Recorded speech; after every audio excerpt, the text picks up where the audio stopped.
"Hey, lady, you know you're not supposed to be here, right?" The voice was young, sharp, and dripping with the kind of unearned confidence that only came from being pushed to the physical brink and mistaking it for genuine wisdom. Petty Officer Candidate Miller, his freshly buzzed hair still showing the pale scalp beneath, stood with his arms crossed, two of his fellow BUD/S trainees flanking him like overeager wolves. They were lean, hard, and radiated an energy that vibrated on the edge of violence. Before them, kneeling in a small, meticulously cared-for patch of earth beside the gray, unforgiving concrete of a training barracks at Coronado, was an old woman. Her hair was a cloud of silver white, pinned loosely at her nape. Wrinkles carved deep maps around her eyes and mouth, testament to a long life lived under a sun far brighter than the one currently gracing Southern California.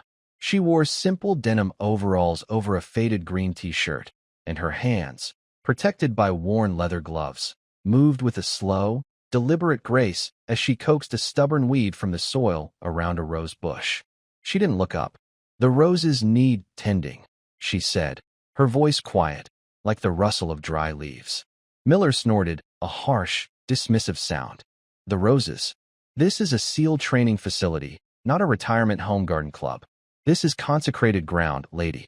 You need a pass to even breathe this air," his buddies chuckled, the sound grating in the quiet morning. They had just finished a brutal session on the O course, their muscles screaming, their bodies caked in sweat and sand. Seeing this placid, elderly woman in their domain felt like an intrusion, a soft spot in a world they were desperately trying to harden themselves for. She finally pulled the weed free, roots and all, and placed it carefully in a small bucket beside her. Only then did she turn her head, her gaze calm and unervingly direct. Her eyes were a pale, washed-out blue, but they held a focus that seemed to cut right through Miller's bluster. "This ground was consecrated by the men who trained here long before you were born, son," she replied, her tone even, without a hint of anger. "I'm just trying to keep it beautiful for them." The word son landed like a spark on dry tinder. Miller's jaw tightened. It was a word of condescension from his father, of pity from his mother. From this old woman, it felt like a dismissal of everything he was, of the hell he was enduring to earn his place. "Don't you son me," he snapped, stepping closer, his shadow falling over her. "You don't know the first thing about this place. We bleed on this ground. We sweat on this ground. What do? You plant flowers." He gestured dismissively at the vibrant blooms. "What gives you the right?" One of his friends, a wiry candidate named Jacobs, noticed something as she shifted her weight. Her sleeve had ridden up her forearm, revealing the edge of a tattoo, faded and blurred by time and sun. It was a strange, greenish shape, barely discernible. "Whoa, check it out, Miller. Grandma's got some ink," Jacob sneered. "What's that supposed to be? A four-leaf clover for good luck?" The woman instinctively pulled her sleeve down, a flicker of something, not shame, but perhaps privacy, crossing her features. The gesture was all the encouragement they needed. Miller leaned down, his face uncomfortably close to hers. "Let's see it," he demanded. She remained still, her blue eyes locked on his. She didn't flinch, didn't cower. She simply waited, a portrait of unnerving stillness. This silent defiance was more infuriating than any shouted retort could have been. He felt his control slipping, the raw aggression cultivated in training bubbling to the surface. "You think you're tough?" he scoffed, his voice dropping to a low growl. "Being out here with the big boys? Tell you what, every operator has a call sign. It's a name you earn in the dark, when things get real. I bet you've even got one, don't you? What do they call you, old-timer? The Petunia Predator? Rose Bush Rambo?" The laughter from his friends was loud and cruel. It echoed off the concrete walls of the barracks, a profane sound in the otherwise sacred space. The woman's expression didn't change, but a deep sadness seemed to settle in her eyes. She looked past Miller, past the jeering boys, towards the granite memorial wall that stood 100 yards away, its surface covered in the names of the fallen. "You have no idea what you're asking," she said softly, the words almost carried away by the sea breeze. Her quiet dignity was a foreign concept to them, an equation they couldn't solve with push-ups or 4-mile timed runs. To them, in their world of loud noises, explosive effort, and brutal certainty, her silence was weakness. Her age was fragility. They saw a target, and they were pressing their advantage, enjoying the feeling of power over someone who seemed so utterly powerless. The confrontation escalated, fueled by Miller's growing frustration. He couldn't break her. He couldn't get the reaction he wanted. "I asked you a question," he pressed, his voice rising. "We earn our names here. What's your name?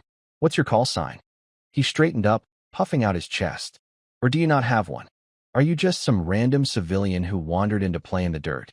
The other trainees closed the circle, their presence a physical wall of intimidation. They were a pack, young and dumb and full of a dangerous, untested fire. They didn't see a person. They saw an obstacle to their worldview, a soft, inexplicable presence in their hard, defined world. The woman finally sighed, a long, slow exhalation. She began to push herself up, her movements stiff. It was the first sign of age-related frailty she'd shown, and Miller took it as a sign of surrender. He smirked. "That's right. Time to pack up your little garden tools and go home, Grandma."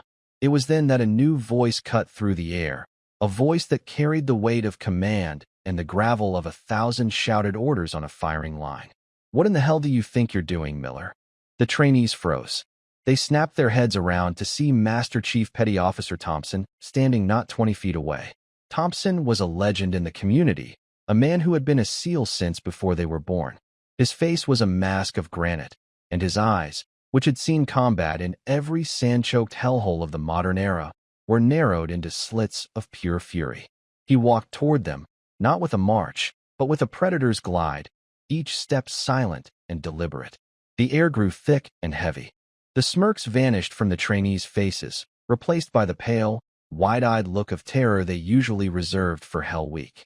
"I asked you a question," Thompson repeated, his voice dangerously low. He stopped directly in front of Miller, who was a good 4 inches taller but seemed to shrink under the Master Chief's gaze. We were just, securing the area, Master Chief," Miller stammered, the lies sounding pathetic even to his own ears. "Securing the area? From what?" Thompson's eyes flicked to the old woman, who now stood quietly, brushing the dirt from her overalls.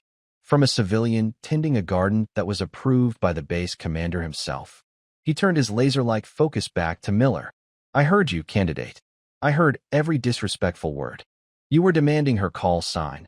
Thompson's lips curled into a snarl that was far more terrifying than any shout. "You are not worthy to speak that word. You are trainees. You are tadpoles. You are nothing. You haven't earned the right to wear the uniform you have on, let alone the trident you dream about." He took a step closer, invading Miller's personal space. "You want to know her call sign? Are you sure? You think you're man enough to handle it?" A profound silence fell over the small group.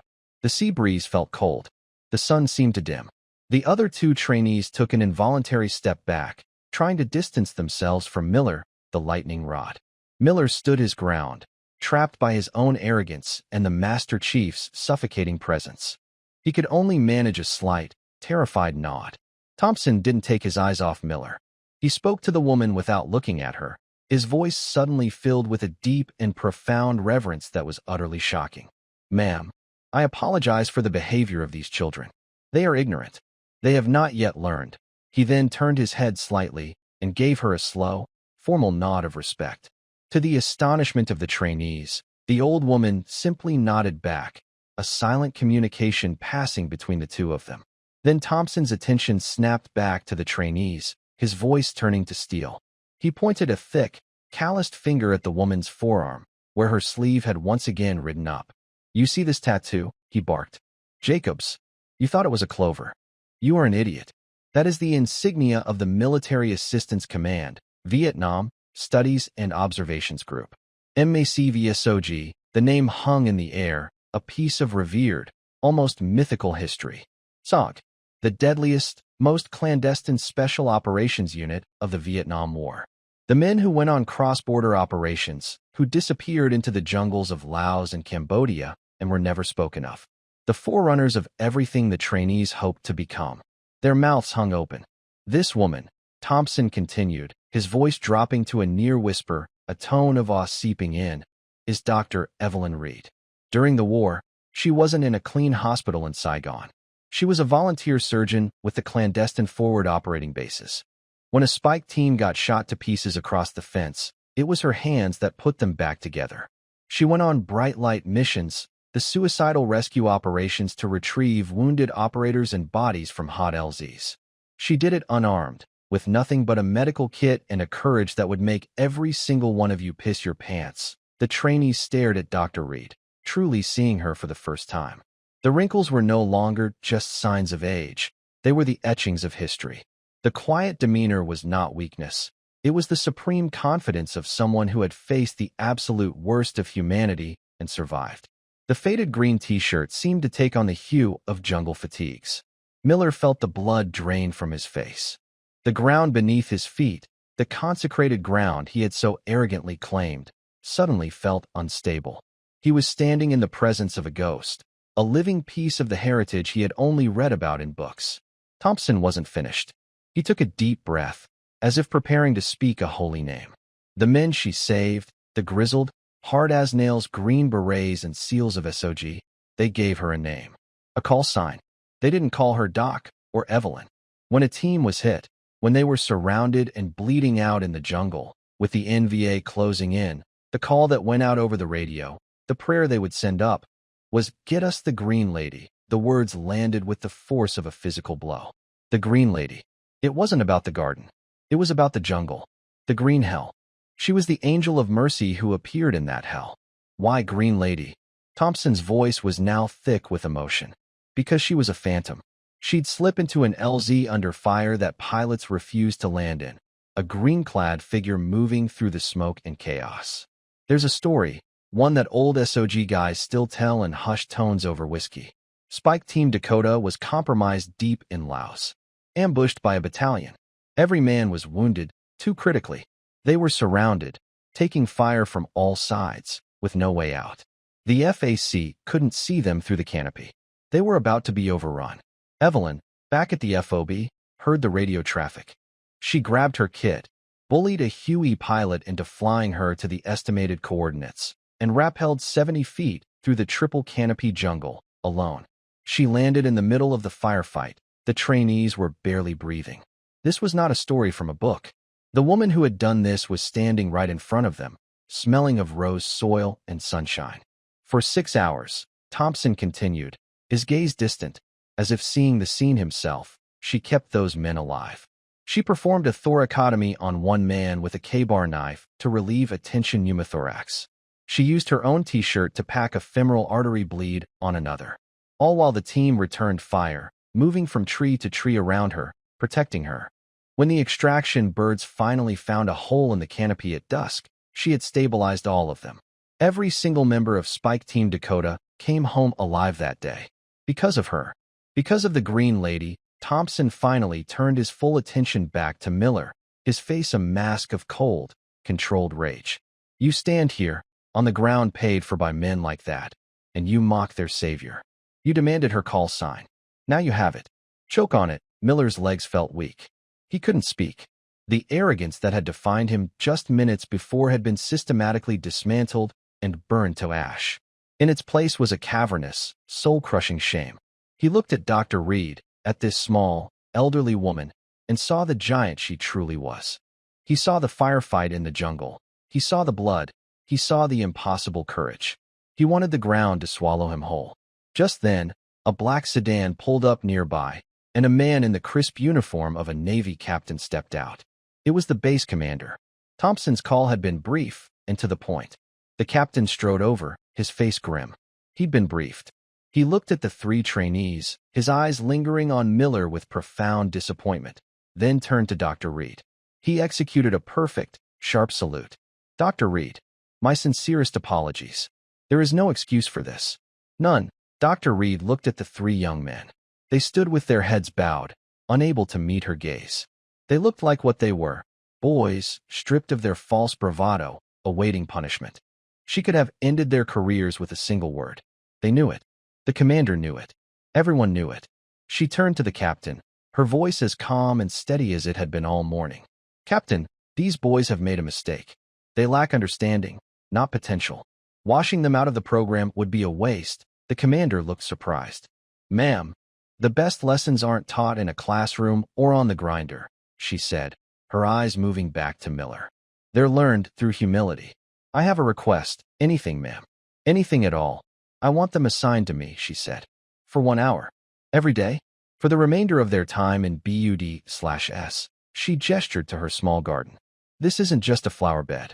Every plant here is dedicated to a man I knew. A man who didn't come home. This rose bush, she touched a deep red bloom, is for Gary. He loved the smell of his wife's garden. The lavender is for Mike. He said it reminded him of his mother's porch in Texas. Her gaze swept over the trainees. Their punishment will be to work this soil.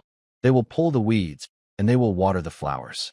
And while they work, I will tell them the stories of the men this garden honors. I will teach them what it truly costs to wear the trident. I will teach them the meaning of the names on that wall. That will be their punishment. And their education. The captain stared at her, a look of immense respect on his face. He nodded slowly.